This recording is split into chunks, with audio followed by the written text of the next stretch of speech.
আল্লাহ তারে সওয়াব দিতাম কেন? আল্লাহ কয় আমার বান্দা কি ফজরটা পড়ছিনি? বলে পড়ছে। দেখো জোহরটা পড়েনি।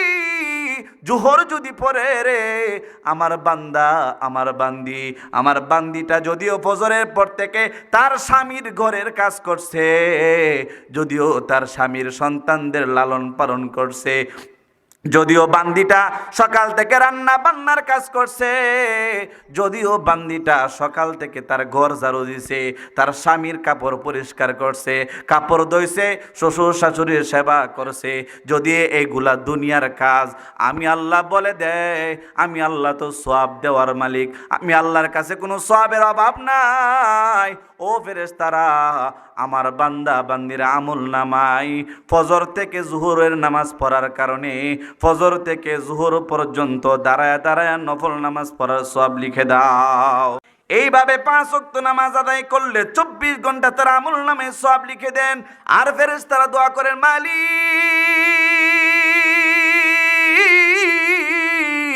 ওগো আল্লাহ, তোমার যে বান্দাটা 5 বেলা তোমার ডাকে সাড়া দিল, তুমি তো বলছিলা আল্লাহু আকবার, আল্লাহ বড়। ওগো আল্লাহ, দুনিয়ার কাজে সারাদিন ব্যস্ত থাকে, কিন্তু মসজিদে যখন এলান হয় আল্লাহ বড়, আল্লাহু আকবার, এই এলান হওয়ার পরে তোমার বান্দা বলে ঠিকই আছে, আল্লাহ বড়, আমার কাজটা বড় না। কাজটারে ফালাইয়া তুমি যে বড় এটা প্রমাণ দেওয়ার জন্য দৌড়ায়া মসজিদে চলে আসে। গো আল্লাহ, ও আল্লাহ, তোমার এই বান্দারে তুমি মাফ করে দাও, তোমার এই বান্দারে তুমি রহম করে দাও। সুবহানাল্লাহ বলেন। অথচ আমাদের গানের আসরে নির্বাচনের সময় মানুষ অভাব নাই। নির্বাচনের রাত্রে ঘোষণা শোনার জন্য কে নাসিরনগরের এমপি হয়েছে, কলার ছড়ি না নৌকা, এই ঘোষণা শোনার জন্য শাসটলের মধ্যে মানুষের অভাব নাই। কিন্তু বাবা জোহরের নামাজে গিয়া দেখবেন মানুষ মুসল্লি হইল 20 জন, বালা মসজিদের কথা কইতেছি। আবার গিয়া দেখবেন আসরের নামাজের সময় মানুষ 15 জন, মাগরিবের নামাজে মানুষ 10 জন, এশারের নামাজে মানুষ 5 জন, ফজরের নামাজে নাই জন। বুঝেন নাই? ফজরের নামাজে নাই জন, ফজরের নামাজে একজনও নাই। ইমাম আর মুয়াজ্জিন মিল্লা নামাজ পড়ে। এক এলাকায় একজন আল্লাহওয়ালা গেছে না ওয়াজ করার জন্য, গিয়া দেখে মাগরিবের সময় কোনো মুসল্লি নাই, মাগরিবের আজান হয়ে গেছে, একজন মুসল্লিও নাই। ওই আলেম ইমাম সাহেবকে ডাক দেয়া বলে, ইমাম সাহেব, এই গ্রামে কি মানুষ নাই? কয় আছে। মুসলমান নাই? ক আছে তো। ক মুসল্লি নাই? ক আছে। ক নামাজ পড়ে না? ক নামাজ পড়ে না। মানুষ আছে, মুসলমানও আছে, মুসল্লিও আছে, কিন্তু তারা 5 ওয়াক্তের মুসল্লি না, তারা জুমার দিনের মুসল্লি। আসেনি? জুমার দিনের মুসল্লি। অনেকে কষ্ট হইতেছে, কিরে হুজুরে ওয়াজ করতো, ওয়াজ শোনাইতে আয়া দিয়ে আমরা বাস দিতেছে। বাস না, নামাজ কি শুধু জুমার দিন হই না, প্রতিদিন আছে। আল্লাহর ওলি কই, ইমাম সাহেব, এই এলাকায় মানুষও আছে, মুসলমানও আছে, কিন্তু মুসল্লিও আছে, 5 ওয়াক্তের মুসল্লি নাই। কারণটা কি? ও ইমাম সাহেব, মুসল্লি এখন দেখবেন আসল মুসল্লি বাইর হইব। কই কেমনে? মাগরিবের নামাজের আজানের 20 মিনিট পরে আবার যদি কোনো মসজিদে আজান দেয় তাহলে অবস্থা কেমন হবে? 20 মিনিট পরে ইমাম সাহেবরে বলি, ইমাম সাহেব আরেকবার আজান দেন। ইমাম সাহেব মসজিদে আল্লাহওয়ালার কথা শুই না আবার আজান দেওয়া শুরু করছে। 20 মিনিট পরে গ্রামের সব মুসল্লিরা কয়, আজারে খায়া বুঝে আর কোনো কাম নাই। ইমাম সাহেব পরের বাড়ির খাওয়ান খায়া মসজিদে ঘুমা, 6 মাসে বছর যা, মাগরিবের 20 মিনিট পরে আবার আজান কিয়ের লাঠি বেন্দা নিয়া মসজিদে চইলাইছে হুজুরে সাইজ করবার লাগা। হুজুরে সাইজ করবার লাগা, মুসল্লির অভাব নাই। এবার এলাকার অর্ধেক মানুষ আইসা করছে। আল্লাহওয়ালা কই, দেখছেন নি ইমাম কত মুসল্লি, তাদেরকে নিয়ে নামাজ পড়েন। ইমাম সাহেব কই, বাইরা নামাজ পড়তে আইছেন নাকি? কই নামাজ না, আপনি সাইজ করতে আইছি। কই আমি কি করলাম? কই মাগরিবের 20 মিনিট পরে আবার আজান কিয়ের। কই উনি আমারে বলছে। কই উনি কইলে আপনি আজান দিবেন? আজারে খায় কি মাথাত কি গোবর? হুজুর কই, বাইরা আমার আল্লাহওয়ালা ডাক দেয়া বলে, বাইরা রে, একটু আগে আল্লাহর হুকুম মাগরিবের নামাজ পড়ার জন্য আজান দেওয়া হয়েছিল, একজনও নামাজ পড়তে আসেন নাই, কিন্তু ইমাম সাহেবরে সাইজ করবার লাগে তো মানুষ চইলা আসছেন, ইমাম সাহেবরে ভুল ধরবার লাগে এত মানুষ চলে আইলেন, কিন্তু আল্লাহর হুকুম মানার জন্য তো এত মানুষ আসেন নাই। ঠিক না জোরে কন? হুজুর কি করেন কি করেন, আজারে তো খান, আর তো কোনো কাম নাই, আমরা তো সারাদিন ক্ষেত লাগাই, দেখেন না সিয়ার গু ফেরা রয়েছে, আপনি কি করেন? হুজুর টিকটিকির গুড়া ফেরা রয়েছে, কি করেন? চক্কি নাইনি। ও বাবা, সিয়ার লেদা আর টিকটিকির গু ফালানো, এটা ফালাইলে কি ইমামের সওয়াব হইব? আর আমরা ফালাইলে আমরা কি সওয়াব হইতো না? নি হইতো না? আল্লাহর ঘর মসজিদ পরিষ্কার করলে কি আমাদের সওয়াব হবে না? নি কেমন সওয়াব হবে? আমার মালিক তার নবীর মাধ্যমে ঘোষণা দেয়, আল্লাহর নবী কয় আমার উম্মতেরা রে, আল্লাহর যে ঘর আছে ঘরটাতে মাঝে মধ্যে যাইও, মনের ভিতরে যদি অহংকার হয়, তুমি গ্রামের চেয়ারম্যান, তুমি গ্রামের মেম্বার, তুমি গ্রামের মাতব্বর, তুমি গ্রামের বিচারক, ও আমার উম্মত, মাঝে মধ্যে আল্লাহর ঘরটার মধ্যে যাইও, জারুটা হাতে নিয়া জারু দিও, আর বইল আল্লাহ আমি বড় অপরাধী, আমি বড় গুনাহগার, আল্লাহর কাছে নিজেরে ছোট বানাইও।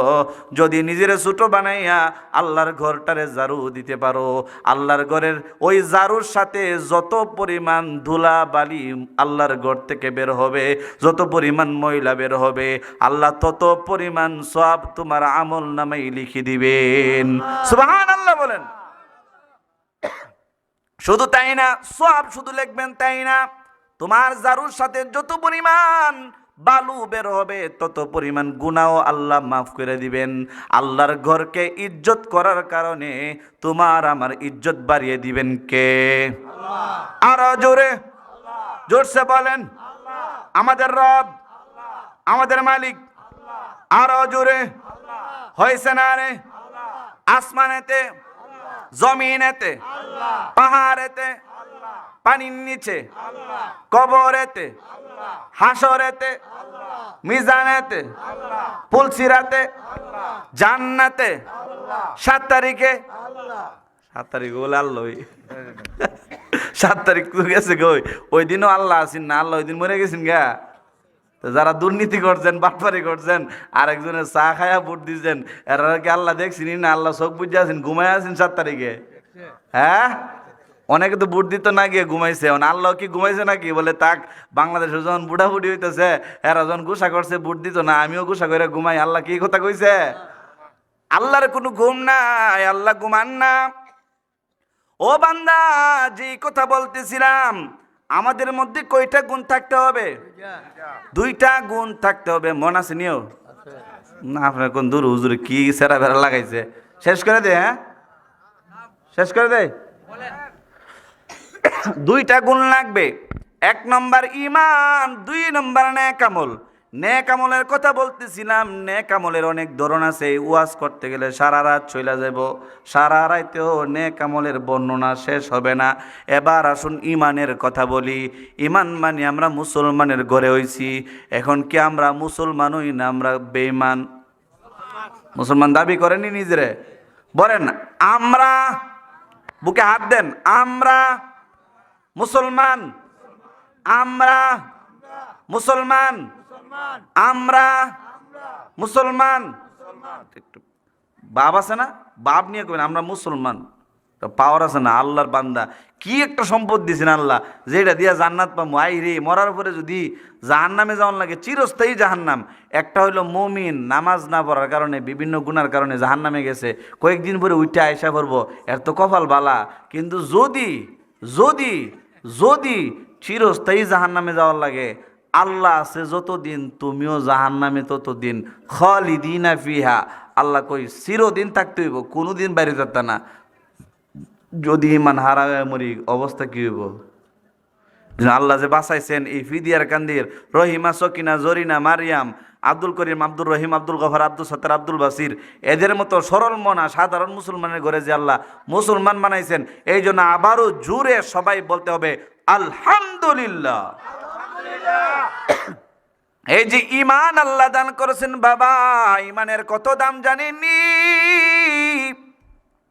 এই ইমান থাকার কারণে আপনার আল্লাহর কাছে দাম আছে। ইমান যদি না থাকে, এমপি সাহেব যদি হিন্দু হয়, ইমান নাই, আল্লাহর কাছে তার কোনো দাম নাই। প্রধানমন্ত্রী অনেক দেশে আছে কাফের, আলহামদুলিল্লাহ আমাদের প্রধানমন্ত্রী তো মুসলমান, বিরোধী দলের প্রধানমন্ত্রীও মুসলমান, লাঙ্গলের প্রধানমন্ত্রীও মুসলমান আছিলেন, বেশিরভাগ নেতা ওই মুসলমান, হইতে পারে আওয়ামী লীগ, হইতে পারে বিএনপি, হইতে পারে জাতীয় পার্টি, হইতে পারে অনেকে খারাপ বালা, অনেকে জালেম, অনেকে অনেক কিছু করে, অনেকে খারাপ করে ভালো করে, কিন্তু বাবা সবাই কিন্তু মুসলমান, ঠিক কিনা জোরে কন? পৃথিবীতে এমনও বাদশা আছে তারা হিন্দু, যেমন ভারতের বাদশা মোদি, সে মুসলমান না হিন্দু? সে মরার পরে কি জান্নাতে যাইব না জাহান্নামে? জাহান্নামে যেতে হবে। এই কথা বলার জন্য আমার মামলা দিতে পারতেন না, কারণ সেই হিন্দু আমরা প্রকাশ্যেই জানি। হিন্দুরা কই যাইব ভালো করে আমরা সবাই জানি বাবা। পৃথিবীতে যত মুসলমান ছাড়া যত ধর্মের মানুষ আছে সবার চিরস্থায়ী ঠিকানা হইল জাহান্নাম। কিন্তু আমাকে আপনাকে আল্লাহ মুসলমানের ঘরে বানাইয়া, মুসলমানের ঘরে পাঠাইয়া আল্লাহ কপাল বড় ভালো দিছেন বাবা। এই ঈমান থাকার কারণে আমার আপনার কত দাম আল্লাহর কাছে। আল্লাহ কই, ও আমার ফিদিয়ার কান্দির বান্দারে শোনো শোনো, ফিদিয়ার কান্দি তোমার বাড়ি, ও বান্দা টেনশন করবা না। তুমি যদি একজন গরিব মানুষ হও, কৃষক, ও বান্দা তুমি বড় গরিব, আরেকজনের ক্ষেত তুমি করজা নিয়া বাগি নিয়া কইরা কইরা কোনো মতে সংসারটারে চালাও, টেনশন করবা না। ও বান্দা জানুনি, তুমি যদিও ফিদিয়ার কান্দির একজন গরিব মানুষ, তোমার কোনো সম্পদ নাই, বাপ কাইল্লা সম্পদ নাই, নিজেও সম্পদ জুড়াইতে পারো নাই, আমি আল্লাহর কাছে তুমি বড় দামি। ও বাবা, যদি একজন মুসি হয় কিন্তু ঈমান আছে, মানুষের জুতা পরিষ্কার করে, আল্লাহর কাছে বড় দামি। ও বাবা, একজন মুসলমান যদি সামারও হয়, যে ব্যক্তি জুতা সিলায়, যে ব্যক্তি গরুর চামড়া সিলাই করে, ওই ব্যক্তি যদি মুসলমান হয়, ওই ব্যক্তির আল্লাহর কাছে দাম আছে। মুসলমান যদি লেবার হয়, তারও আল্লাহর কাছে মূল্য আছে। মুসলমান যদি বাবা একজন কর্মচারী হয়, তারও আল্লাহর কাছে দাম আছে। মুসলমান যদি সাধারণ রিকশার ড্রাইভার হয়, তারও আল্লাহর কাছে দাম আছে। কিন্তু পুরা দুনিয়া শাসন করতেন একজন কাফের, তার নাম ছিল ফেরাউন। ওই ফেরাউন পুরা দুনিয়ার বাদশা ছিল, কিন্তু ঈমান নাই, আল্লাহর কাছে চার আনারও মূল্য নাই। কারণ ছিল বড় সম্পদওয়ালা, কারণের আল্লাহর কাছে কোনো মূল্য নাই, কারণ কারণের কোনো ঈমান নাই। ও বাবা, হামান ছিল বড় ধনী, হামানের ঈমান নাই, আল্লাহর কাছে দাম নাই। ও বাবা, নমরুদ ছিল বড় পাওয়ারশালী, ক্ষমতাবান, নমরুদের ঈমান নাই, আল্লাহর কাছে কোনো মূল্য নাই।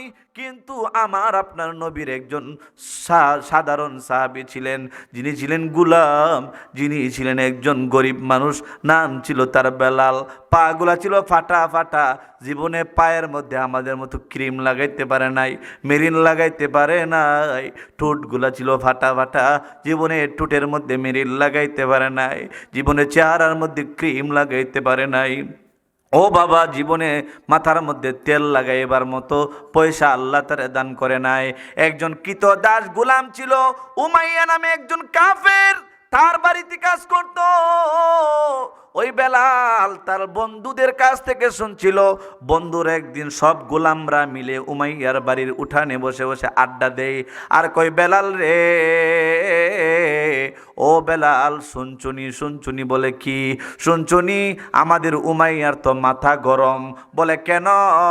বলে উমাইয়ার মূর্তির বিরুদ্ধে একটা লোক কথা বলে, তার নাম হইল মুহাম্মদ সাল্লাল্লাহু, আরো বলেন সাল্লাল্লাহু, মুহাম্মদ সাল্লাল্লাহু আলাইহি ওয়াসাল্লাম। মুহাম্মদ নামের একটা মানুষ, সে নাকি উমাইয়ার মূর্তির বিরুদ্ধে কথা বলে, এই জন্য উমাইয়ার মাথা গরম হয়ে গেছে। বেলাল কয়, কি নামটা বলছো আবার বলো। তারা বলে মুহাম্মদ। বলে কি বলে? মান ক্বালা লা ইলাহা ইল্লাল্লাহ দাখালাল জান্নাহ, যে ব্যক্তি লা ইলাহা ইল্লাল্লাহ পড়বে, আল্লাহকে আল্লাহ বলে মানবে, স্বীকৃতি দিবে, যেই ব্যক্তি মুহাম্মদকে নেতা হিসেবে মানবে রে, নবী হিসাবে কবে মানবে সে নাকি জান্নাতে প্রবেশ করবে। বেলাল বন্ধুদের কাছে শুই না কই, বন্ধুরা রে তাহলে শোনো শোনো, আমি এখনই ঈমান আনলাম। কুলতু লা ইলাহা ইল্লাল্লাহ মুহাম্মাদুর রাসূলুল্লাহ, আমি পড়ে নিলাম লা ইলাহা ইল্লাল্লাহ মুহাম্মাদুর রাসূলুল্লাহ। আল্লাহ ছাড়া আমার কোনো রব নাই, মুহাম্মদ ছাড়া আমার কোনো নেতা নাই। আমি তোমাদের কাছে শুই নাই, পয়রা নিছি, আমি জান্নাত চাই। আমি মুহাম্মদ নামটা আগেও শুনছিলাম, আমি অপেক্ষায় ছিলাম কখন তার কথা আমি শুনবো, কখন তার কালিমার ধ্বনি আমি শুনবো। আজকে যেহেতু তোমাদের কাছ থেকে শুনছি, আমি কালিমা পড়ে নিলাম। সাথের বন্ধুরা বলে বেলাল সর্বনাশ, এই কালিমা পড়লে উমাইয়া তোমাকে দুনিয়াতে থাকতে দিবে না। বেলাল কই না, আমি বই পাই না, আমি আল্লাহর উপর ঈমান এনে ফেলেছি, মুহাম্মদের উপর ঈমান এনে ফেলেছি। এবার বন্ধুরা গিয়া উমাইয়ারে কই, উমাইয়া গো, ও উমাইয়া, যে কারণে তোমার মাথার টেনশন, তোমার টেনশনের কারণ তো আরো বেড়ে গেছে। উমাইয়া কই কি বলো, কেন কি হয়েছে বলো। তারা কই উমাইয়া, তুমি যে যাদেরকে টাকা পয়সা দিয়া, খাবার দিয়া, কাপড় দিয়া, বাসস্থান দিয়া লালন পালন করো, আমাদের একজন সাথী বেলাল তো কালিমা পড়ে মুহাম্মদের দলের হয়ে গেছে। এবার উমাইয়া শোনার পরে মেজাজ গরম হয়ে গেছে। উমাইয়া কয় বেলালের অবস্থা তো করুণ হবে, বেলালকে আমার কাছে নিয়ে আসো। ওহ বেলাল, শুনেছি তুমি নাকি মুহাম্মদের কালিমা পড়ে ফেলছো, সাহস তো কম না, আমার বাড়িতে থাইকা, আমার খাইয়া, আমার পয়রা, আমার মূর্তির বিরুদ্ধে চইলা গেলা। ওরে বেলাল, তাড়াতাড়ি আমার সামনে কালিমা ছেড়ে দে। বেলাল কই উমাইয়া, কাজ হবে না, মুসলমান ঈমান আনে, ঈমান কখনো ছাড়তে পারে না, আল্লাহরে কখনো বলতে পারে না রে। ও উমাইয়া, আমি যে কালিমা পড়ছি রে, জীবন চলে যাবে, এত মধুর লাগে আল্লাহর নাম, এত মধুর কালিমা আমি পড়ছি, আর কখনো ছাড়তে পারবো না। এবার উমাইয়ার মাথা মেজাজ গরম হয়ে গেছে, বলে ও আমার কর্মচারীরা, ও সেনাপতিরা, কোথায় তোমরা, কোথায়? বেলালকে ধরো, খুদু বিলালান, বিলালকে ধরো। বিলালকে ধরা হলো, বলল তাকে মাঠে নিয়ে যাও। মাঠের ভিতরে নেওয়া হয়, উত্তপ্ত বালি, বালির মধ্যে বেলালকে দাঁড় করায়, পায়ের নিচে উত্তপ্ত বালি, গরম বালি। যারা মরুভূমিতে থাকছেন, সৌদি আরবে থাকছেন, তারা জানেন সৌদি আরবের মাটি কি গরম। সৌদি আরবের উত্তপ্ত বালির উপরে বেলালকে মরুভূমির মধ্যে দাঁড় করায় দেওয়া হয়।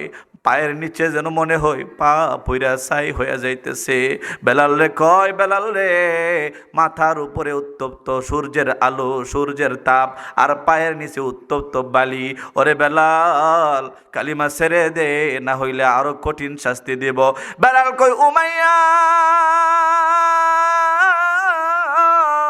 উমাইয়া রে, জীবন চলে যাবে, কালিমা ছাড়বো না। এবার বেলালকে উত্তপ্ত মাটির মধ্যে শোয়া দেওয়া হলো।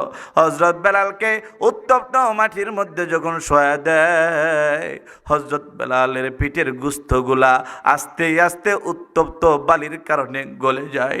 হযরত বেলাল কান্দে আর বলে, উমাইয়া, ও উমাইয়া, তুমি আমাকে মেরে ফেলতে পারো, একবার না, দুইবার না, 1000 বার আমি জীবন দিয়ে দিব উমাইয়া, তারপরেও ঈমান ছাড়বো না।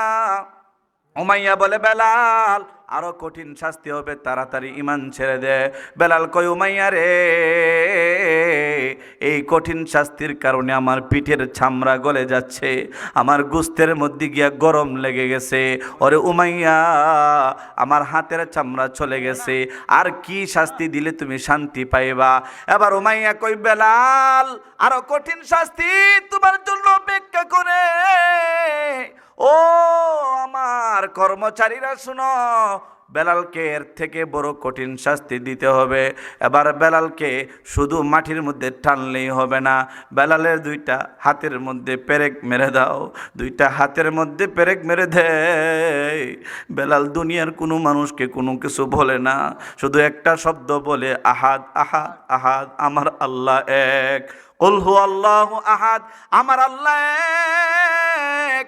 বেলাল শুধু এই ধ্বনি উচ্চারণ করে। এবার বলে, বেলাল শুধু হাতের মধ্যে না, পায়ের মধ্যেও পেরেক মেরে দেব। এবার পায়ের মধ্যে পেরেক মেরে দিল। ও বাবা, ও মা বোনেরা, একটু খেয়াল করে দেখেন, যদি আপনার দুইটা হাতের মধ্যে আর পায়ের মধ্যে পেরেক মেরে দেওয়া হতো, আপনার ইমান কোথায় যাইতো আপনি বলেন? আপনার ইমান তো 5 টাকার চায়ের কাছে বিক্রি হয়ে যায়। 100 টাকার বিস্কিট খাওয়াইলে ইমান ছেড়ে দেয়, কিন্তু বেলালের জীবন চলে যায়, এরপরেও বেলালের ইমান চলে যায় না। বেলাল কই, উমাইয়া রে, শুধু হাতের মধ্যে আর পায়ের মধ্যে পেরেক মারছো, এতেও আমি থামবো না, জুরে জুরে আহাদ আহাদ বলতেই আছে। এবার উমাইয়া কয়, আরো কঠিন শাস্তি দাও, জিহ্বাটা টান দিয়ে বের করো। যেই জিহ্বা দিয়া আহাদ আহাদ বলে, ওই জিহ্বার রাখবো না। ও বাবা, জিহ্বার ভিতরে একটা পেরেক মেরে দিল। বেলাল এবারও কোনো চিৎকার দেয় না, জুরে জুরে আহাদ আহাদ বলে। বেলাল আহাদ আহাদ বলে বলে মনটারে সান্ত্বনা দেয়, ও গো আল্লাহ, তোমার জন্য তোমারে আমি কোনোদিন দেখি নাই, তোমার নবীরও এখনো দেখলাম না। ও মালিক, তোমার জন্য তোমার বেলাল জীবন দিয়ে দেয়, তুমি কি আমারে দেখো না? যেই জিহ্বা দিয়া তোমার হাত হাত বলতাম, এই জিহ্বা যদি শেষ করে দেয়, কেমনে তোমার হাত বইলা ডাকমু? ওগো আল্লাহ, আমার জিহ্বাটারে তুমি হেফাজত কইরো, আমার সংবাদ তোমার নবীর কাছে তুমি পৌঁছায়া দিও। সুবহানাল্লাহ বলেন।